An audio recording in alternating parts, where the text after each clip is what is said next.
Hello दोस्तों, सभी को जय हिंद। कैसे हैं आप सब? आई होप सब बढ़िया होंगे और अपने सब कोई स्टडी में मशरूफ़ होंगे। ठीक, तो चलिए आज हम एक टॉपिक को कंप्लीट करेंगे। इस टॉपिक का नाम है हिंदी भाषा की उत्पत्ति। तो सबसे पहले जानेंगे कि हिंदी क्या है। हिंदी एक भाषा है। अभी आप लोगों के माइंड में एक प्रश्न जरूर आएगा कि आखिर भाषा क्या होता है, भाषा हम किसे कहते हैं, भाषा का क्या अर्थ होता है। तो जब कोई व्यक्ति अपने भावों या विचारों को दूसरों के समक्ष प्रकट करता है और दूसरों के भावों को, विचारों को स्वयं ग्रहण करता है, तो उसे ही भाषा कहते हैं। विचारों का आदान प्रदान को भाषा कहते हैं। भाषा विचारों का स्थानांतरण है, विचार विनिमय है। भाषा का अर्थ है, जैसे कि अभी मैं आप लोगों को समझा रही हूँ, तो यह मैं किसी न किसी भाषा के माध्यम से आप लोगों के समक्ष अपने विचार रख पा रही हूँ। अब हम जानेंगे भाषा की उत्पत्ति किस धातु से हुई है। तो भाषा की उत्पत्ति भास धातु से हुई है। भास अर्थात भास का अर्थ होता है कहना या बोलना। घुमा फिरा कर बात वही है, विचार को दूसरों तक पहुंचाना और दूसरे के विचार का आप तक पहुंचना। अब हम जानेंगे कि भाषा शब्द की व्युत्पत्ति कैसे हुई है। यह बहुत ही इम्पोर्टेंट है। संस्कृत में भाषा शब्द की व्युत्पत्ति भास धातु में टाप प्रत्यय के जुड़ने से हुआ है, लेकिन हिंदी में भास धातु में आ प्रत्यय के जुड़ने से हुआ है। और ये प्रश्न एग्जाम में पूछा भी गया है। अभी तक के पढ़ाई में एक बात तो स्पष्ट हो गई है कि भाषा जो है वह विचारों का लेन देन है। भाषा जो है विचार विनिमय है। अब इस बात को समझना, मान लो मेरे मन में कोई विचार है, तो उस विचार को मैं कितने प्रकार से आप लोगों के समक्ष प्रकट कर सकती हूँ, बताइए, तो कमेंट कीजिएगा। भाषा के रूप कितने हैं? भाषा के 3 रूप हैं, मौखिक, लिखित और सांकेतिक। अभी मैं जो आप लोगों को बोल बोल कर पढ़ा रही हूँ, यह मौखिक का उदाहरण है, और यदि मैं लिख लिख कर पढ़ाऊँगी तो वह लिखित का उदाहरण है, और यदि मैं आप लोगों को सांकेतिक रूप में पढ़ाऊँगी तो वह सांकेतिक का उदाहरण होगा। जैसे प्रतिदिन रोज़मर्रा की ज़िंदगी में आप गाड़ी लेकर निकलते हैं, लेकिन जब चौक चौराहे पर रेड सिग्नल ऑन होता है, तब आप बिना किसी के बोलने के बावजूद भी आप स्वयं रुक जाते हैं, और जैसे ही ग्रीन सिग्नल ऑन होता है, आप किसी के बोलने का इंतज़ार नहीं करते, बल्कि स्वयं ही वहाँ से निकल जाते हैं। तो यह सांकेतिक का प्रकार है। क्या आपको यहाँ तक की बात समझ में आ गई है? तो चलिए आगे बढ़ते हैं। चलिए मैं आपसे एक प्रश्न पूछती हूँ, बताइएगा कि किसी भी भाषा का शुद्ध लेखन, शुद्ध उच्चारण और शुद्ध प्रयोग हम कैसे सीखते हैं? तो उस भाषा के व्याकरण से। जरूर कुछ लोगों के माइंड में लिपि चल रहा होगा, पर यह आंसर गलत है। लिपि इसलिए नहीं होगा क्योंकि लिपि किसी भी भाषा का सांकेतिक लिखित रूप है बस, ना कि व्याकरण। संस्कृत और हिंदी दोनों की लिपि देवनागरी है। ये एक प्रश्न पूछती हूँ मैं कि दुनिया की सबसे प्राचीनतम लिपि कौन सी है? दुनिया की सबसे प्राचीनतम लिपि कौन सी है? तो इसका आंसर होगा ब्राह्मी लिपि। ब्राह्मी लिपि दुनिया की सबसे प्राचीनतम लिपि है। आइए अब मैं 2-4 क्वेश्चन और पूछती हूँ कि हिंदी की आदि जननी भाषा कौन सी है? हिंदी की आदि जननी भाषा संस्कृत है। दूसरा प्रश्न, हिंदी किस भाषा से निकली है? तो हिंदी शौरसेनी अपभ्रंश से निकली है, और यह जो शौरसेनी अपभ्रंश है, इसके भी 7 रूप होते हैं। अगला क्वेश्चन है, हिंदी शब्द किस भाषा की है? हिंदी शब्द, स्पेशली हिंदी शब्द किस भाषा की है? तो यह है फारसी भाषा की। तो चलिए इसे हम आगे एक मैप के माध्यम से समझते हैं। देखिए, भारत के उत्तरी क्षेत्र से होते हुए पाकिस्तान की ओर एक नदी बहती है जिसका नाम है सिंधु नदी। हिंदुस्तान पर सबसे पहले ईरान तरफ के लोगों ने पाकिस्तान तरफ से आक्रमण किया था और ईरान के लोगों की भाषा जो थी वह फारसी भाषा थी।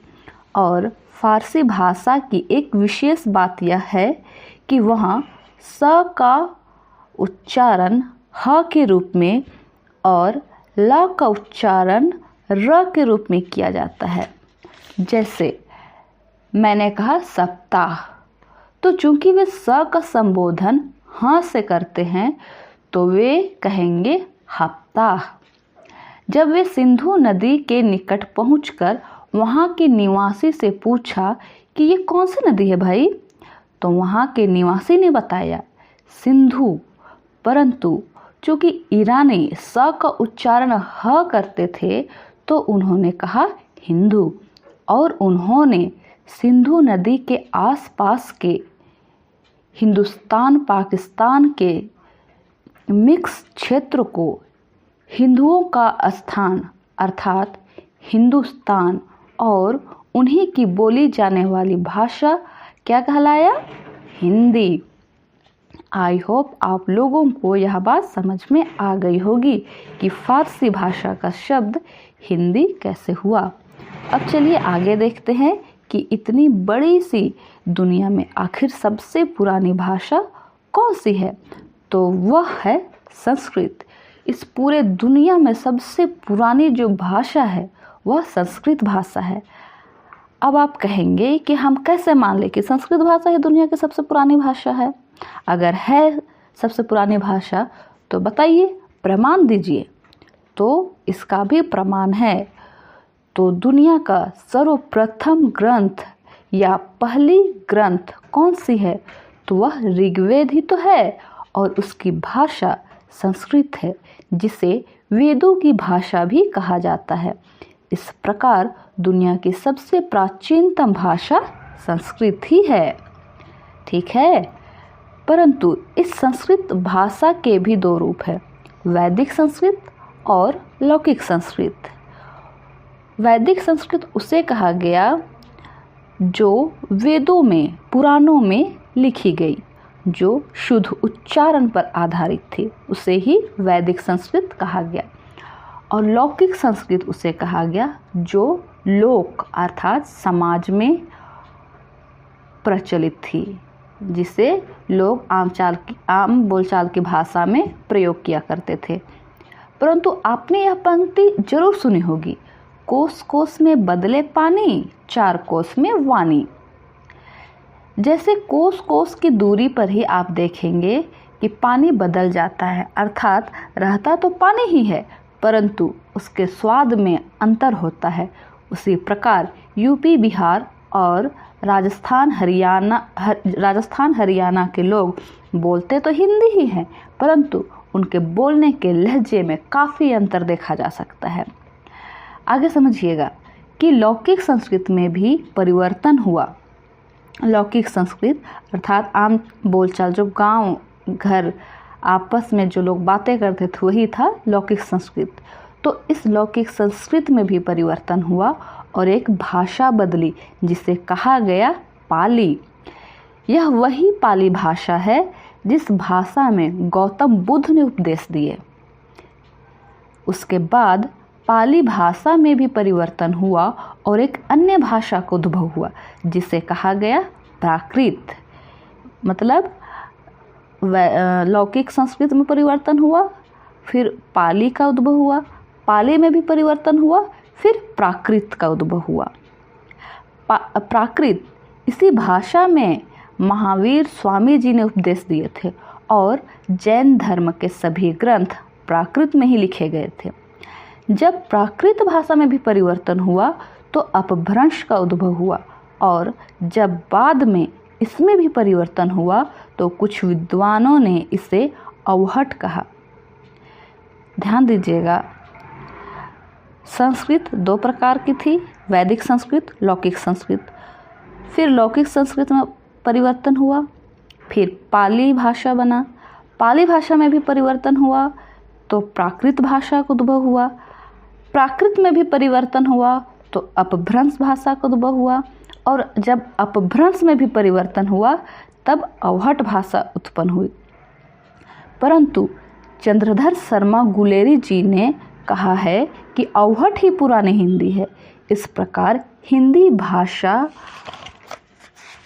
हिंदी भाषा अपभ्रंश से निकली है, परंतु हिंदी भाषा की आदि जननी भाषा संस्कृत ही है। वैदिक संस्कृत का समय है 1500 ईसा पूर्व से 1000 ईसा पूर्व, और लौकिक संस्कृत का समय है 1000 से 500 ईसा पूर्व। इसी प्रकार प्रत्येक भाषा में 500 साल कम करते चले जाइए तो हम देख पाते हैं कि हिंदी भाषा का उद्भव लगभग 1000 ईस्वी के आसपास हुई है। ईसा पूर्व से परिवर्तन हो रहा है, 1500 ईसा पूर्व से ही, ईसा पूर्व से परिवर्तन होते होते 1000 ईस्वी में लगभग हिंदी का उद्भव हुआ। अंत में मैं आपसे एक प्रश्न भी पूछ रही हूँ जिसका आंसर आपको कमेंट बॉक्स में लिखकर बताना है। प्रश्न है, दुनिया की सर्वप्रथम व्याकरण कौन सी है? दुनिया की सर्वप्रथम व्याकरण कौन सी है? इसके बारे में आपको जितना ज़्यादा पता हो आप कमेंट बॉक्स में लिखा कीजिए, क्योंकि जब आप किसी चीज़ को एक बार लिख देते हो तो आप उसे कभी नहीं भूलते और वह चीज़ हमेशा आपके माइंड में रह जाता है। आई होप आप लोगों को यह क्लास ज़रूर पसंद आया होगा। अगर वीडियो पसंद आई हो तो वीडियो को लाइक कीजिए, शेयर कीजिए, और अगर चैनल में नए हैं तो मोस्ट वेलकम, चैनल को सब्सक्राइब कीजिए। Thank you.